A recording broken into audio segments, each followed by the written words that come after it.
and welcome to Pakistan Today from our Islamabad studio. I'm Chris Taylor. Our top story today, U.S. President Donald Trump has claimed that the United States will achieve what he described as a complete victory against Iran within the next 2 weeks. Speaking during a tele-rally for Republican Senator Lindsey Graham, Trump said Washington has adopted a tough stance and that decisive results would soon follow. He also predicted a sharp decline in oil prices after the anticipated outcome.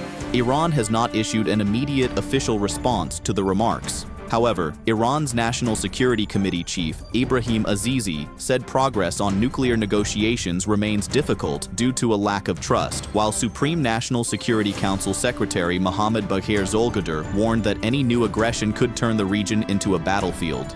Meanwhile, diplomatic tensions have also surfaced between Iran and Albania. Iran's foreign ministry spokesperson Ismail Baghai rejected allegations made by Albanian authorities, calling them baseless and politically motivated. He urged Albania to refrain from blaming Iran for its internal issues. In response, Albanian Prime Minister Edi Rama accused Iran-linked actors of carrying out cyber attacks against state institutions and critical infrastructure. Rama said Albania would continue protecting Iranian dissidents while strengthening national cyber defenses and upholding democratic values. Turning to regional defense cooperation, General Rudolf Haikal, Commander-in-Chief of the Lebanese Armed Forces, visited Pakistan's general headquarters and met Field Marshal Syed Asim Munir. According to ISPR, discussions focused on bilateral military relations, defense cooperation, and the broader regional security environment. Both sides agreed to expand professional engagement and training collaboration. Field Marshal Syed Asim Munir reaffirmed Pakistan's commitment to strengthening defense ties with Lebanon, while General Haikal praised the professionalism and operational capabilities of the Pakistan Armed Forces and acknowledged their contribution to regional and international peace. In Islamabad, Prime Minister Mohammad Shehbaz Sharif has directed authorities to accelerate the privatization process of power distribution companies. Chairing a review meeting, the Prime Minister said reforming and privatizing loss-making state-owned enterprises remains a key government priority.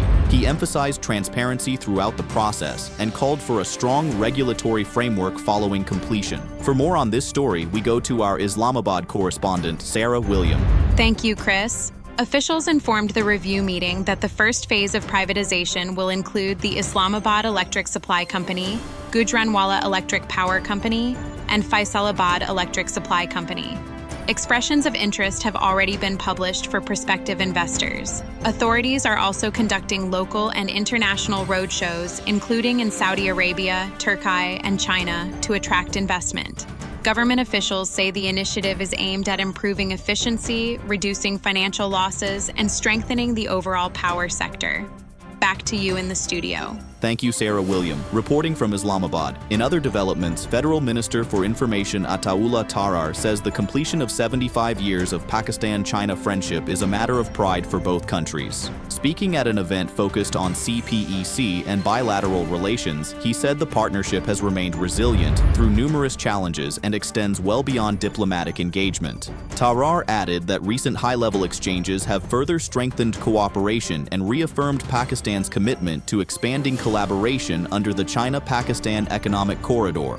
Federal Minister for Energy Owais Leghari has said that Pakistan and Russia are moving toward broader cooperation in trade, energy, education, and scientific development. He noted that 2 decades of engagement have helped build mutual trust between the two countries. Leghari also highlighted Pakistan's interest in linking the international north-south transport corridor with Gwadar Port. He added that an economic cooperation program extending to 2030 remains under discussion. On the political front, the Senate and National Assembly have both been summoned to meet tomorrow ahead of the expected presentation of the federal budget on June 12th.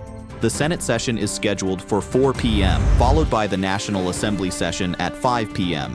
Sources indicate that the budget approval process may be completed within a week, with a shorter debate period under consideration. The National Economic Council meeting has also been postponed until tomorrow. And finally, in sports, the Pakistan Cricket Board is reportedly considering significant changes to the leadership of the national test team. Salman Agha has emerged as a potential candidate to replace current captain Shan Masood. Key meetings are expected later this week to discuss captaincy decisions and broader restructuring plans. Reports also suggest that former cricketers Mohammad Hafiz and Yunus Khan may be considered for important roles within the team setup. That's all for now. You're watching Pakistan Today. I'm Chris Taylor.